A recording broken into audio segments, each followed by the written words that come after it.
अस्सलामुअलैकुम। अब हम करेंगे चैप्टर 2 फार्माकोडायनेमिक। फार्माकोडायनेमिक में हम क्या पढ़ते हैं कि जो ड्रग है वो क्या एक्शन परफॉर्म करता है बॉडी पे। रिसेप्टर क्या होता है? ये ऐसा मॉलिक्यूल है जिसके साथ ड्रग इंटरेक्ट करेगी और इफेक्ट जो है वो प्रोड्यूस करेगी। कितनी तरह के रिसेप्टर्स होते हैं? एक इंट्रासेलुलर रिसेप्टर्स होते हैं और ट्रांसमेम्ब्रेन रिसेप्टर्स होते हैं। जो इंट्रासेलुलर रिसेप्टर्स होते हैं वो सेल के अंदर प्रेजेंट होते हैं, वो न्यूक्लियर रिसेप्टर्स होते हैं।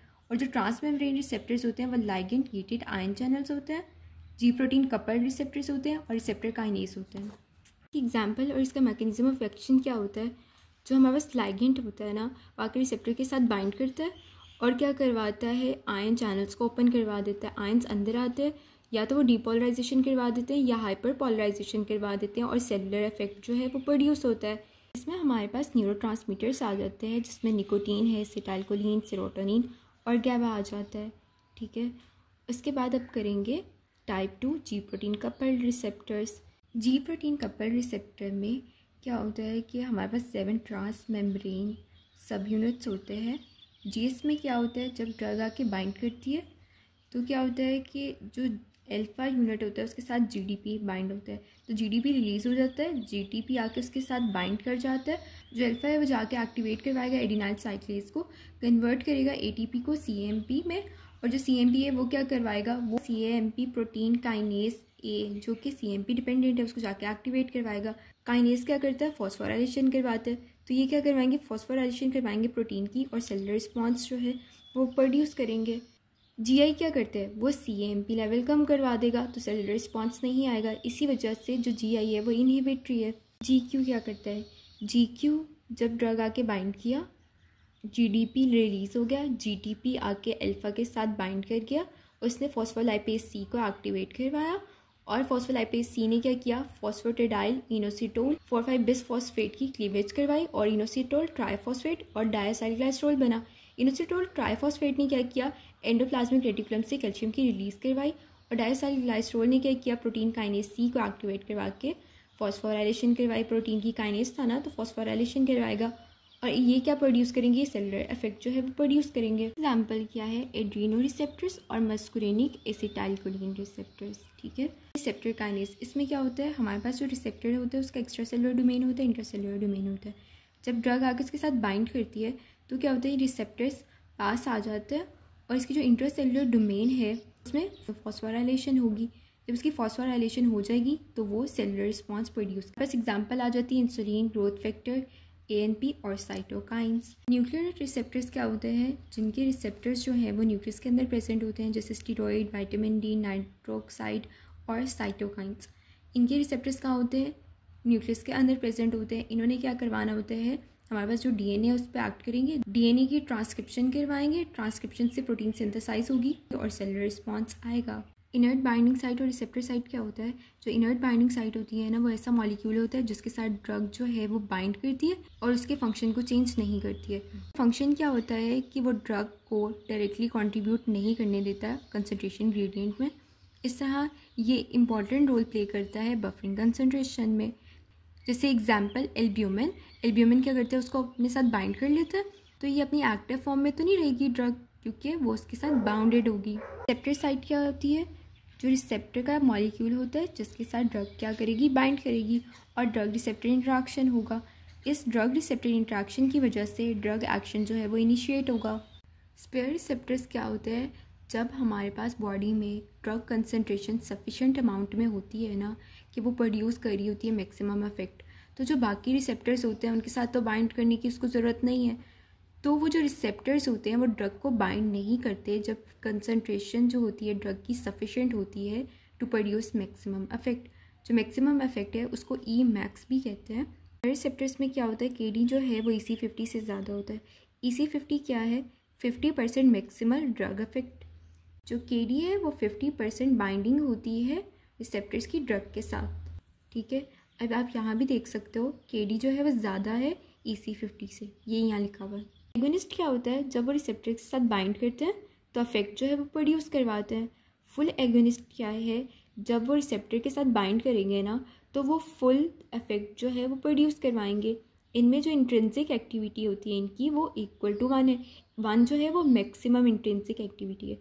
पार्शियल एगोनिस्ट क्या होते हैं, जब वो रिसेप्टर के साथ बाइंड करेंगे ना तो वो स्मॉलर इफेक्ट प्रोड्यूस करेंगे। पार्शियल से ही पता चल रहा है क्या करेंगे, वो पार्शियल इफेक्ट जो है वो प्रोड्यूस करेंगे। पार्शियल एगोनिस्ट फुल एगोनिस्ट की प्रेजेंस में एक्ट करते हैं एज एन इनहिबिटर। इसकी इंट्रिंसिक एक्टिविटी क्या होगी, 1 से कम होगी और 0 से ज़्यादा होगी। न्यूट्रल एंटागनिस्ट क्या होते हैं भाई, वो न्यूट्रल हैं, ठीक है, यानी वो इनहिबिटरी रिसेप्टर्स पे भी एक्ट करेंगे और एक्टिवेटरी रिसेप्टर्स पे भी एक्ट करेंगे।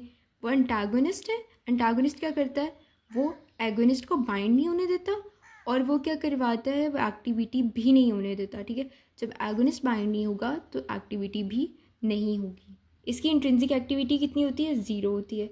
इन्वर्स एगोनिस्ट, इन्वर्स से ही पता चल रहा है वो क्या करेगा, इफेक्ट को इन्वर्स करवा देगा। अगर एगोनिस्ट एक्टिविटी को ज़्यादा करवा रहा था तो इन्वर्स एगोनिस्ट क्या करवाएगा, डिक्रीज करवा देगा एक्टिविटी को। ये कहाँ बाइंड होता है, नॉन एक्टिव साइट पे। और इसकी इंट्रिंसिक एक्टिविटी कितनी होती है, 1 से कम, 0 से ज़्यादा। बाइस्ड एगोनिस्ट क्या होता है, ये उसमें नहीं लिखा हुआ था। ये ऐसा एगोनिस्ट होता है जो सेम ही रिसेप्टर्स को जो है एक्टिवेट कराता है, मगर ये क्या करवाता है, ये एडिशनल डाउन स्ट्रीमिंग इफेक्ट करवाता है जो बाकी जो एगोनिस्ट थे वो नहीं करवा रहे थे, ठीक है। टाइप्स ऑफ एंटागनिस्ट, इसकी कितनी टाइप्स होती हैं, इसकी 4 टाइप्स होती हैं, कॉम्पिटिटिव, नॉन कॉम्पिटिटिव, फिजियोलॉजिकल और केमिकल। कॉम्पिटिटिव में क्या होता है, वो कम्पीट करते हैं एगोनिस्ट के साथ और रिसेप्टर के साथ बाइंड हो जाता है। अब क्योंकि वो कम्पीट कर रहे हैं ना, अगर मैं एगोनिस्ट की कंसनट्रेशन ही ज़्यादा कर दूंगी तो ये ओवरकम हो सकता है, यानी वो रिवर्स हो सकता है, इसलिए ये रिवर्सिबल कॉम्पिटिटिव एंटागनिस्ट होता है। और अगर मैं कंसनट्रेशन ज़्यादा भी करती हूँ और वो रिवर्स नहीं होता, ठीक है, और फिर भी उसके साथ बाइंड रहता है, तो वो कौन सा, इरिवर्सिबल नॉन कॉम्पिटिटिव एंटागनिस्ट है। अगर जो एंटागनिस्ट है वो दूसरे रिसेप्टर्स पे आके बाइंड करता है और वो क्या करा देता है, वो नॉर्मल एगोनिस्ट के रिस्पॉन्स को अल्टर करवा देता है, तो वो कौन सा होता है, एलोस्ट्रिक नॉन कॉम्पिटिटिव एंटागनिस्ट होता है। फिजियोलॉजिकल एंटागनिस्ट क्या होते हैं, जो रिसेप्टर के साथ जब बाइंड कर जाते हैं तो वो ऑपोजिट इफेक्ट जो है वो प्रोड्यूस करते हैं। केमिकल एंटागनिस्ट क्या होते हैं, जो रिसेप्टर के साथ तो बाइंड नहीं होते, वो किसके साथ बाइंड होते हैं, वो एगोनिस्ट के साथ बाइंड होते हैं और ये दोनों एक दूसरे के इफेक्ट को काउंटर कर देते हैं। एमसीक्यू आता है कि जो एंटागोनिस्ट की प्रेजेंस में जो ग्राफ है वो किस साइड पे शिफ्ट होगा, कॉम्पिटिटिव एंटागोनिस्ट की प्रेजेंस में ये शिफ्ट होगा टूवर्ड्स द राइट। ये देखो, ये नॉर्मल एगोनिस्ट था, ग्राफ शिफ्ट हो गया towards the right. Irreversible antagonist की प्रेजेंस में जो ग्राफ है वो शिफ्ट हो जाएगा डाउनवर्ड। ये देख रहे हो ना, ये नॉर्मल एगोनिस्ट ग्राफ था, ये शिफ्ट हो गया डाउनवर्ड, ठीक है। ये एमसीक्यू में पूछा जाता है। एफिकेसी और पोटेंसी क्या होता है, ई से एफिकेसी, ई से मैक्सिमल इफेक्ट है। एफिकेसी क्या है, ये लार्जेस्ट इफेक्ट है जो हमें पर्टिकुलर ड्रग से मिलता है। पोटेंसी क्या है कि कितनी कंसंट्रेशन ऑफ ड्रग चाहिए एक स्पेसिफिक इफेक्ट प्रोड्यूस करने के लिए, ठीक है। अब ये ग्राफ देखो, इसमें परसेंटेज ऑफ रिस्पॉन्स यहाँ लिखा हुआ है, ठीक है। सबसे ऊपर क्या है, अल्फा, यानी उसका रिस्पॉन्स सबसे ज़्यादा है, उसकी एफिकेसी सबसे ज़्यादा है। जो सबसे नीचे है उसकी कम एफिकेसी है, उसका रिस्पॉन्स कम आ रहा है। पोटेंसी का ग्राफ देखो, इसमें परसेंटेज ऑफ रिस्पॉन्स है और ड्रग है। वो ड्रग ज़्यादा पोटेंट होती है जिसको कम कंसनट्रेशन में भी दो ना तो वो जल्दी से रिस्पॉन्स प्रोड्यूस करे, ठीक है। तो इनमें से सबसे ज़्यादा पोटेंट कौन सी हुई, अल्फा हुई। और डी क्या हुई, सबसे ज़्यादा कम पोटेंट हुई, क्योंकि आपने बहुत ज़्यादा कंसनट्रेशन में ड्रग दी फिर जाकर रिस्पॉन्स आया। Difference between dose curve graphs, ठीक है। Graded dose response curve graph क्या होता है, हम इसमें डोज लेते हैं और रिस्पॉन्स लेते हैं वाई एक्सिस पे, ठीक है। जैसे जैसे मैं डोज ज़्यादा करती जा रही हूँ जो इफेक्ट है वो भी ज़्यादा होता जा रहा है। यानी ये ग्राफ है between the increasing of response with increasing of dose of drug, ठीक है। अब ये देखो, ई मार्क्स क्या है, मैक्सिमम इफेक्ट है, ये इक्वल होता है एफिकेसी के। जो EC 50 है यानी 50% मैक्सिमम रिस्पॉन्स, वो इन्वर्सली प्रोपोर्शनल होता है पोटेंसी के, यानी जो ड्रग है वो अगर लेस पोटेंट होगी EC 50 क्या होगा, ज़्यादा होगा। मतलब क्या है कि एक ड्रग है वो इतनी ज़्यादा पोटेंट नहीं है, उसको ज़्यादा कंसनट्रेशन में दोगे तो वो मैक्सिमल 50% इफेक्ट प्रोड्यूस करेगी। तो हम क्या करेंगे, यहाँ कंसनट्रेशन ज़्यादा करते जा रहे हैं, फिर मैक्सिमम 50% इफेक्ट आएगा। तो ये जो EC 55 पे है ना, तो ये यहाँ चला जाएगा, यानी EC 50 क्या हो गया, ज़्यादा हो गया, क्योंकि उसकी पोटेंसी जो थी वो कम थी। ग्रेडेड डोज बाइंडिंग रिस्पॉन्स का ग्राफ क्या है, इसमें हम डोज लेते हैं और परसेंटेज ऑफ रिसेप्टर बाइंडिंग लेते हैं, ठीक है।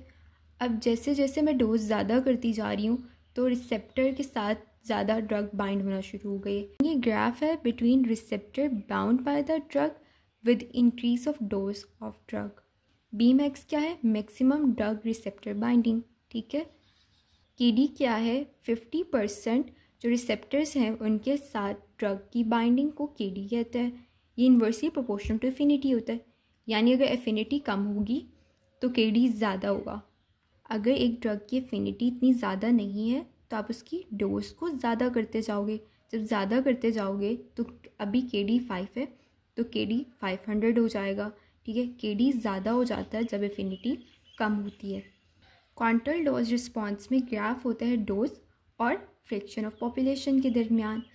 इसमें हम क्या देखते हैं कि कितनी फ्रैक्शन ऑफ पॉपुलेशन में एक स्पेसिफिक रिस्पॉन्स आ रहा है जब हम डोज ज़्यादा कर रहे होते हैं।